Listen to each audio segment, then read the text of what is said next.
What up, Dragon Ballers? This is going to be my episode review for episode number 4 in Daima, which is called Chatty.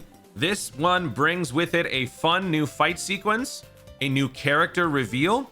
Well, not necessarily a reveal, we've already seen the character, but the character is introduced, and we get a major new plot point that I think is going to come back in a significant way throughout the series, and maybe even moving forward in the future of Dragon Ball. So without further ado, let's jump in. If you guys have been enjoying all of the Daima episode review content, make sure you guys hit that subscribe button. Episodes 1 through 3 are already on the channel. Let's dive in here. So we come back to right where we left off. Episode 3, we ended after the barroom brawl, and their spaceship, their plane, was missing. So right at that point, they decide to head out and start walking. They have no choice. So Glorio, Goku, and Shin begin the long trek to the castle. As they do, Goku suggests, let's just fly over there, but they can't do that for long distances because, again, the world is heavier, the air is more dense, so it's going to be much more difficult to fly for that long of a distance, and they're pretty far away. So instead of doing that, they decide they need to find an alternate means of transportation, so they have to quickly cross the Sea of Darkness. As they do, they start to float across, they get attacked by a monster. Glorio speeds in and knocks him out in one punch, which was good to see. Once again, reinforcing the fact that Glorio is going to be a reliable defender of these guys as they sort of get a feel for the land. After they land, by crossing the Sea of Darkness, they once again resume walking. Goku then steps up and is actually the one to notice that there is a giant barbarian creature waiting to ambush them. And I believe this is the same barbarian creature as we saw in the last episode where Glorio ultimately took them out by firing his gun. But Goku notices this before even Glorio, and then Goku takes him out. Glorio then asks him, how did you know about that? Goku tells him, there's this thing called Ki. And so Glorio is now learning about this new energy signature known as Ki, which was a fun little thing to see another character learn for the first time in quite some time. When was the last time we were taught about Ki sensing? Was it Majin Buu Saga with Videl? Was it Dragon Ball Super when we started learning about divine energy?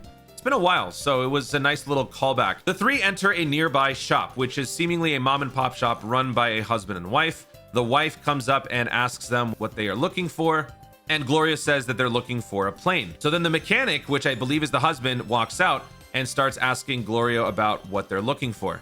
I do like in this particular scene that the husband kind of looks like one of the characters from Sandland. I think his name was Shifu. He has that same sort of look, maybe a little bit skinnier. So while Glorio and the mechanic are talking, Goku decides to get something to eat. So he sits and he chows down on some fried skewered lizard, which he loves. And then the lady brings up an herbal drink, which looks like honey with eyeballs as like boba, which is a funny image to see. Goku loves the lizard, but he hates the herbal drink because it's herbal, it's nutritious. So I don't know if that's going to come back at all, but I still like pointing that out because we're still world building. Like, we're seeing the differences between the demon world and the regular world that we're used to. Glorio haggles his way to get a sky seed, which would take them roughly 120,000 kilometers for 5,000 dokuros. So we don't really know the context of, you know, what's super expensive, what isn't, but basically Glorio does this thing. He gets a good bargain, and we're going to find out what this sky seed is, because it's definitely not a plane.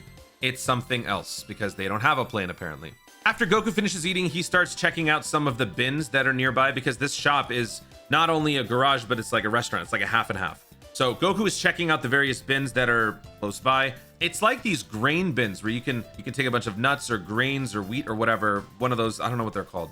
And he sees these little bug type items. Goku reaches in and picks up what looks to be a Patara earring, but it's actually the yellow bulb of the Patara earring attached to the abdomen of an ant. And it looks like a sun-dried fried ant. Goku's like, ooh, what's this? So then the lady comes up to them and she says, oh, you're not from around here. These are called medibugs. So this is a new type of item that will have different healing properties. So this particular one, the one that looks like a Patara, is called a revive bug that restores stamina. Goku then equates that to a sensu bean, and she has no idea what the heck a sensu bean is. The first that we see is this yellow revive bug, which heals and restores stamina. There is a purple one called an achichi bug, which is for burns, which I think, correct me if I'm wrong, I think that achichi is supposed to be like it's supposed to be a play on the expression where if you get burned, I think. I'm not so sure. Normally there's a naming scheme, but I'm not so sure about this one. There's a multicolor one called a Zutsu bug. That's for headaches. There's also a Butte bug. This is meant for silky smooth skin. So when I saw that, I was thinking, oh, you know, Bulma's gonna love this. Bulma's gonna get a kick out of this place. There were two more bugs that they don't talk about, but you can see the designs on it. So I think one of them is like a lavender color. This one might be for someone who's cold or who has the shivers. And then there's another one that's turquoise. I think this is for body odor. I could be wrong, but it looks like it. You can see like the smelly lines. You can see him holding his nose. I think that's what it is. And then we come across the biggest one of all. Biggest in the sense of what it could have in terms of consequence in the world of Daima. We come across a green bug known as a join bug. The join bug allows people to join together for a while, aka fusion. Goku remarks on that and says, oh, it's fusion.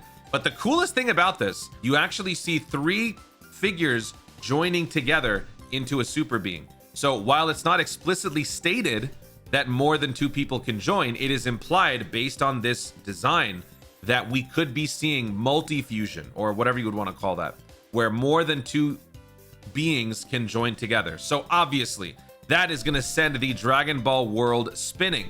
What sort of combinations are we going to be seeing? Maybe within the context of Daima, are we going to see Goku plus Shin plus Glorio? That's obviously the first combination that comes to mind. Or maybe just Goku and Glorio. Gokurio. Gloku. That's definitely going to be a thing. Those 2 are fighters. That's definitely, I'm going to call it right now. We are going to see Gloku for sure in Dragon Ball Daima. So as they leave the shop, Goku insists that they have to buy some of these, so they pick up a bunch of those bugs. We see a couple of them. We got some Zutsu bugs in there. I think we got some Butte. We mainly got 2 join bugs. I don't think there was any more. Maybe there's some more hidden inside the pouch, but we only see 2. So at the very least, there will be 1 fusion, I feel like, that will happen at some point during this. What I would love to see is Goku and Vegeta Daima using a join bug to fuse together to see Vegito Daima. We have to see that. I really want to see that. That would be an incredible moment.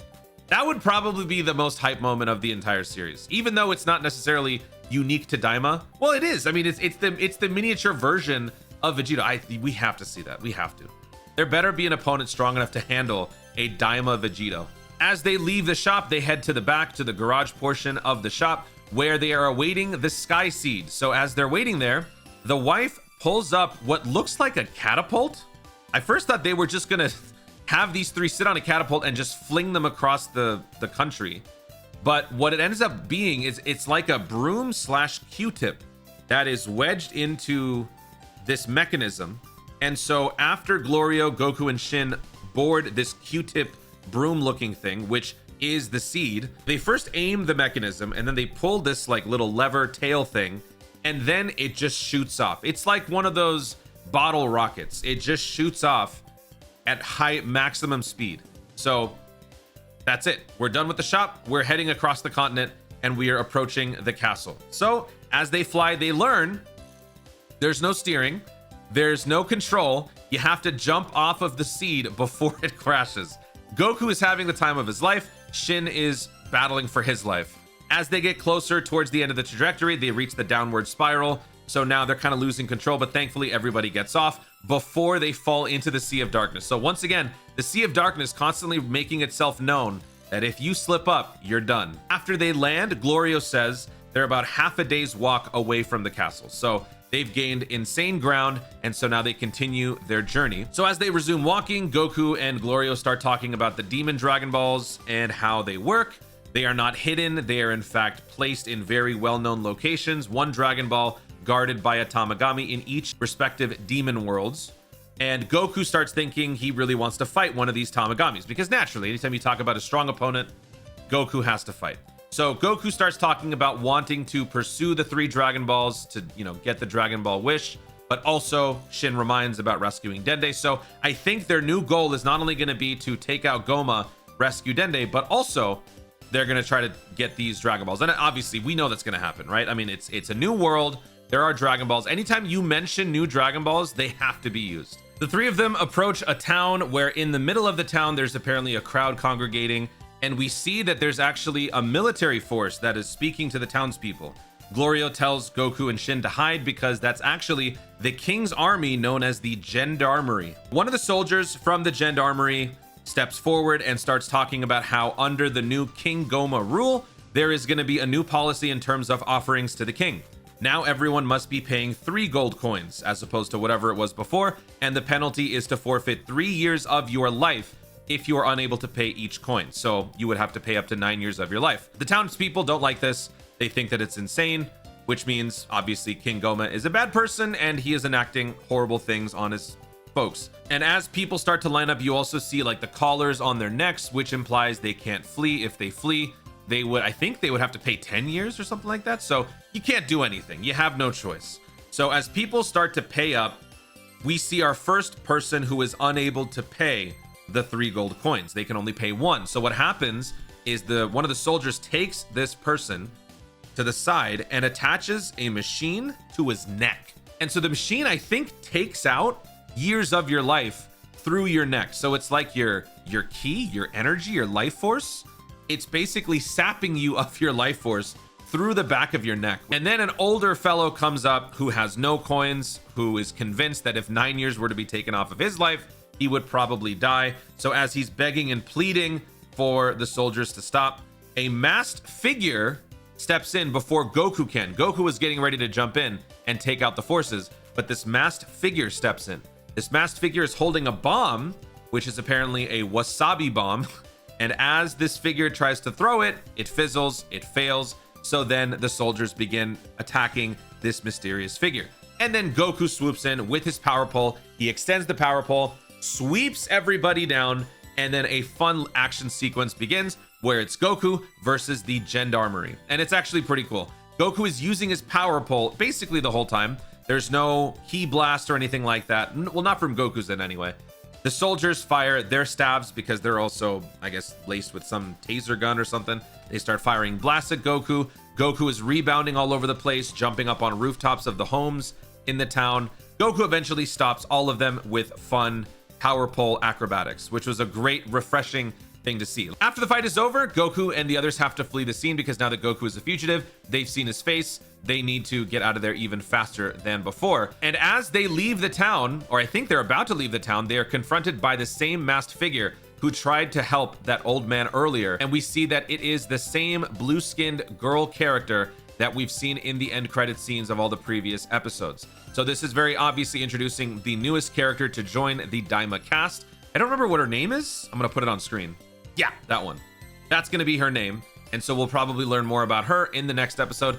And that's where the episode ends. So this episode, I feel like, is where Daima has now truly taken off. We've kind of gone through the introductory phase of the show, learning about what's gonna be happening with this entire story and how we're gonna go about it. Now we've really kicked things up a notch. Now we're moving through and meeting new characters. We're getting to see some of the choreography and the fights. I thought that this was an incredibly exciting episode from that perspective because there were no ki blasts, there was no Kamehameha, there was no instant transmission, but it was still a very fun fight to watch. And so seeing Goku utilize his surroundings, seeing him utilize the power pole again, it's a very refreshing take on the combat that we used to see in old school Dragon Ball. Meeting these new characters is obviously going to come with it some new stories, why they're here. I still have my suspicions about Glorio. He's up to something, but so far we haven't seen anything in this one to really make us think more about that because the focus kind of shifted. And so I can't wait to see where they go from here. Now we know that there is a possibility for some crazy fusions down the road. That's going to be something that is in my mind all the time. I'm curious when Bulma, Vegeta, and Piccolo will eventually join the fray. I don't know if they're going to be much of an emphasis during this series. Maybe it's going to be more so about Goku's interaction with these newer characters, but I do hope that we see them soon. Vegeta's got to be there because we got to see Vegito Daima. And you know what? What if we got Goku, Piccolo, and Vegeta all together? Gogikolo. Gogikolo? Make that a fusion. I don't care. Whatever they do with the fusion stuff, I feel like one thing that has to be addressed is how are they going to overlook all of the things that transpire in Daima moving forward? Because one of the difficult things from a narrative perspective, when you're constructing this like a prequel series, but it's afterwards, like a pre-sequel, I guess, right? one of the difficult things there is, how are you supposed to justify not mentioning certain elements from the preceding series when you're in the new one? So after having watched Daima all the way through, how are we going to collectively justify, wait a second, why didn't these guys ever propose bringing those bug items into the Tournament of Power or something like that? So that's going to be something else that I'm also interested in seeing, how they cover their tracks, if you will. How are they going to do this? Is it going to be that storied universal reset theory that we have had for the longest time after the end of Z and before GT starts? We hit this universal reset after Super is over. Will that actually now manifest into a plot point in Daima? We'll wait and see.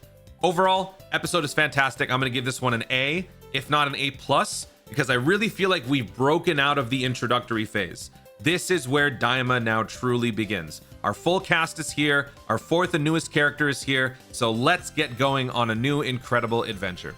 Let me know in the comments what you guys think about the episode. Let me know if there's anything that I missed. I'm sure that I missed a few nods and references here and there, but I think I did a pretty good job of covering all of the stuff. Let me know what you guys think about the bug items. There were a few that they didn't explicitly talk about. Do you think that they could be something different? Thank you so much for watching. Stay tuned, and always remember to Daima responsibly.